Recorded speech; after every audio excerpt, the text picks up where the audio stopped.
जय हिंद साथियों, आज के इस वीडियो में हम साबुनीकरण यानी साबुन के निर्माण के बारे में जानेंगे कि साबुन कैसे बनाया जाता है।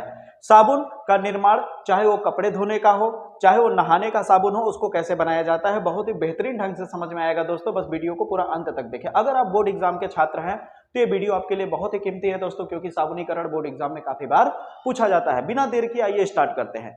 इस वीडियो में हम लोग साबुन, साबुनीकरण, मृदु साबुन, कठोर साबुन और साबुन के निर्माण के बारे में जानेंगे दोस्तों। तो शुरुआत में सबसे पहले हम समझते हैं साबुनीकरण क्या है। तो साबुनीकरण समझने से पहले मैं आपको जानकारी दे देता हूं कि साबुन का निर्माण कैसे होता है। जैसे आपके घर में वनस्पति तेल तो होगा दोस्तों, यानी जो कड़ू का तेल या सरसों का तेल कहते हैं, उस तेल को अगर आप सोडियम हाइड्रोक्साइड के विलयन में डाल करके अगर साबुन बनाते हैं तो वो आपका कपड़े धोने का साबुन बनता है। और अगर आपके पास जो तेल है वनस्पति, ठीक है, जिसे वसा या तेल कहिए, ठीक ना, ये वनस्पति जो तेल है इसमें अगर पोटेशियम हाइड्रोक्साइड अगर डाल करके इसे बनाते हैं तो यहाँ पे कपड़े धोने के बजाय नहाने का साबुन बनेगा दोस्तों। ठीक है, तो आइए समझते हैं एक एक करके कि साबुन का निर्माण कैसे होता है। तो उससे पहले हम सबसे पहले जानेंगे साबुनीकरण होता क्या है, यानी साबुन बनाया कैसे गया। तो सबसे पहले साबुन बनाने के लिए हमने क्या लिया, तेल या वसा लिया। तो इसका सूत्र क्या है, रासायनिक सूत्र है तेल या वसा का। इसे आप CH2CH2 लिखिए। देखने में आपको बहुत कठिन लगेगा, लेकिन मैं अभी यही वीडियो में ही प्रैक्टिस करा दूंगा, घर पे प्रैक्टिस करने की जरूरत नहीं पड़ेगी। फार्मूला बस ध्यान से देखिए कि यहाँ पे CH2 लिखिए, फिर नीचे भी CH2 लिखिए, बीच में CH लिख दीजिए। ठीक है, फिर ऐसे 3 लाइन खींच दीजिएगा, फिर सब जगह C लिख दीजिए 2 बार, फिर उसके बाद 2 ऑक्सीजन डाल दीजिए इसमें। इतना कर लेंगे। फिर यहाँ पे आपको अगर याद है तो C17H35 लिख दीजिए तीनों में, और अगर भूल जाते हैं C17H35 तो यहाँ पे हर बार क्या लिखिएगा, R लिखिएगा। क्या लिखिएगा दोस्तों, R लिख दीजिएगा ऐसे तीनों जगह। ठीक है, अब आपने 3 लाइन इस तरह से बनाया है। फिर से याद रखिए कैसे मैंने लिखा, बताइए। मैं यहाँ पे मूंद लेता हूँ, अब बताइए दिख रहा है क्या। अच्छा चलिए यहाँ हो जाते हैं। ठीक ना, मत देखिए उधर मत देखिएगा, इधर बताइए, मेरे हाथ तरफ देखिए और बताइए कि क्या कहते हैं, इसका क्या होगा फार्मूला तेल या वसा का। मैंने अभी जस्ट लिखाया, ऊपर में CH2, नीचे में भी CH2, बीच में केवल CH। ऊपर में CH2, बीच में CH और नीचे में CH2। फिर लाइन इस तरह से, फिर कार्बन कार्बन कार्बन, फिर 2 बार ऑक्सीजन, यहाँ भी 2 बार ऑक्सीजन, यहाँ भी 2 बार ऑक्सीजन, यहाँ भी, और क्या लिख देना है, R लिख देना है। या अगर आपको याद है तो C17H35 लिख देना है। ठीक है, अब इतना हो जाने के बाद आपको क्या करना होगा, अब आप खुद सोच लीजिए आपको क्या बनाना है, कपड़े धोने का साबुन या नहाने का साबुन। पहले कपड़े धोने का साबुन बनाते हैं। तो कपड़े धोने के साबुन बनाने के लिए हम किसका इस्तेमाल करते हैं, यहाँ पे देखिए कठोर साबुन लिखा है ना। जो कपड़े धोने का साबुन होता है वो कठोर साबुन कहलाता है। ये भी एग्जाम में पूछा जाता है कि मृदु साबुन और कठोर साबुन में अंतर बताइए। तो जो कपड़े धोने का साबुन होता है उसमें NaOH इस्तेमाल होता है। क्या होता है दोस्तों, NaOH का प्रयोग होता है। ठीक है, कपड़े धोने में। अब यहाँ पे कितने बार है ये, 1 2 3 बार। तो इसके कितने अणु होंगे, 3 अणु यूज किए जाएंगे। यहाँ पे कितने अणु यूज किए जाएंगे दोस्तों, सोडियम हाइड्रोक्साइड के 3 अणु, NaOH। ठीक है दोस्तों, ये हमारा हो गया तेल या वसा, और ये हो गया आपका सोडियम हाइड्रोक्साइड। क्या हो गया दोस्तों, सोडियम हाइड्रोक्साइड। अब इसमें क्या करना है कि हमें ज्यादा कुछ नहीं करना है। ये जो मैंने लिखा था ना CH2 CH2, यहाँ वाली जो लाइन है यहाँ से ऐसे करके कट कर दीजिए। ये पूरा जाके किसके साथ रिएक्शन कर जाएगा, सोडियम के साथ। किसके साथ दोस्तों, सोडियम आयन के साथ, कुछ इस तरह से। अब बताइए क्या बना, जब ये रिएक्शन किया तो क्या बना, देखिए ध्यान से देखिए, R, फिर CO, और इसके साथ कौन आ गया, Na। तो ऐसा जो है इसको आप ज्यादा कुछ मत करिए, R पहले लिख दीजिएगा। हाँ, और यहाँ पे अगर C17H35 लिखे होंगे तो उसको पहले लिख दीजिएगा यहाँ पे। अब बाकी क्या लिखेगा, COO Na लास्ट में लिखिएगा। ठीक है ना, COO लिखने के बाद Na लास्ट में लिखिएगा। अगर पोटेशियम लिया तो पोटेशियम लास्ट में लिख दीजिएगा। ठीक है, अब ये कितने बार है दोस्तों, देखिए तो 1 बार 2 बार 3 बार, यानी कितने अणु बने इसके, 3 अणु बन गए जी। कितने अणु बन गए, 3 अणु बन गए। ठीक ना, अब ये नहीं कि क्या कहते हैं हमें कपड़े धोने का साबुन बना करके जा करके दे दिए, क्या कहते हैं, लो नहा लो, किसी को, अपने दोस्त को, और वो नहा के निकले गज्जा पूरा। ठीक ना, कपड़े धोने के साबुन में बहुत ज्यादा गज्जा होता है, झाग, रेजिन बहुत मिलाया जाता है, जान लीजिए बाबू। तो ध्यान दीजिएगा, तो 3 अणु हो गए हमारे, इसे ही साबुन कहते हैं। क्या कहते हैं बच्चों? इसे ही साबुन कहते हैं। अब मैं परिभाषा क्यों नहीं पढ़ा था शुरू में? इसलिए नहीं पढ़ा था क्योंकि तुरंत पढ़ता परिभाषा आपको समझ में नहीं आता, वीडियो आधे पे छोड़ के निकल देते, अरे यार पता नहीं क्या बोल रहा है ये। इसलिए मैंने चालाकी से क्या किया, पहले आपको समझाया कि साबुन है क्या, क्या क्या हमें बनाना है। तो ध्यान से देखिए यहाँ पे, तो यही साबुन है, यही चीज यहाँ लिखा गया है, कार्बोक्सिलिक अम्ल के सोडियम या पोटेशियम लवण। देखिए कार्बोक्सिलिक अम्ल है कि नहीं, इसे कार्बोक्सिलिक एसिड कहते हैं, कार्बोन। तो देखा कितने अच्छे से हम लोगों ने साबुन बना लिया। तो साबुन का निर्माण हो गया दोस्तों। इसके साथ साथ एक और चीज बनता है और उसका नाम है ग्लिसरीन। अगर ग्लिसरीन के बारे में जानते होंगे तो धन्यवाद, नहीं जानते होंगे तो ग्लिसरीन अड़ोस पड़ोस में जरूर पूछिएगा और आपको पता चल जाएगा कि ग्लिसरीन क्या होता है।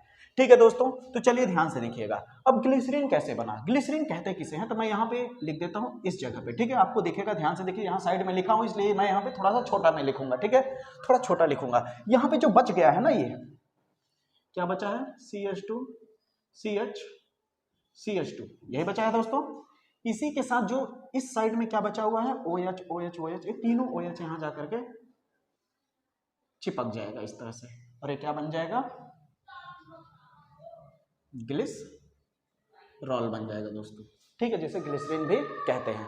उम्मीद करता हूं आपको साबुनीकरण का जो केमिकल रिएक्शन है वो आपको समझ में आ गया होगा। अब रही बात की कहेंगे सर साबुनीकरण का तब परिभाषा क्या होगा? अरे जो केमिकल रिएक्शन है वही परिभाषा है, आपको ज्यादा कुछ नहीं करना है। आपको बस इतना ही बोलना है कि साबुनीकरण में क्या बोलिए, बस ज्यादा कुछ नहीं। साबुनीकरण के लिए क्या करना है कि आपका जो तेल या वसा होता है, जिसे ग्लिसराइड भी कहते हैं, उसको सोडियम हाइड्रोक्साइड के विलयन में, जब उसे सोडियम हाइड्रोक्साइड के विलयन में मिला करके गर्म किया जाता है तो क्या बनता है, साबुन और ग्लिसरॉल बनता है। इसे ही साबुनीकरण कहा जाता है। बताइए समझ आया या नहीं? फिर से सुनिए, हमने क्या किया, हमारे पास तेल है और यहाँ हमारे पास सोडियम हाइड्रोक्साइड विलयन है, दोनों को मिला दिए, मिलाने के बाद गर्म कर दिए, गर्म करने के बाद जो बन गया, क्या दो चीज बना, क्या बना, साबुन और ग्लिसरॉल। इसे ही साबुनीकरण कहते हैं। लेकिन जो दो चीज का नाम बता रहा हूं ये मुख्य रूप से है, ठीक ना, इसके साथ भी कुछ चीजें मिलाई जाती हैं। अब अगर आपको नहाने का साबुन बनाना है तो क्या मिलाया जाता है, कपड़े धोने का साबुन बनाना है तो क्या क्या चीजें मिलाई जाती हैं, आइए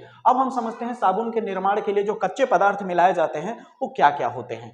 तो यहाँ पे स्टार्ट करते हैं। सबसे पहले हम समझ लेते हैं कि मृदु साबुन और कठोर साबुन क्या होता है। तो जब आप नहाने का साबुन बनाएंगे तो उसमें क्या मिलाएंगे, Na की जगह क्या हो जाएगा, K हो जाएगा, क्या हो जाएगा, पोटेशियम हो जाएगा। ठीक है, क्योंकि सोडियम थोड़ा खतरनाक है पोटेशियम के मुकाबले। ठीक है, और पोटेशियम अगर आप मिला करके बनाते हैं तो मृदु साबुन होगा, वो नहाने का साबुन होगा रे भाई।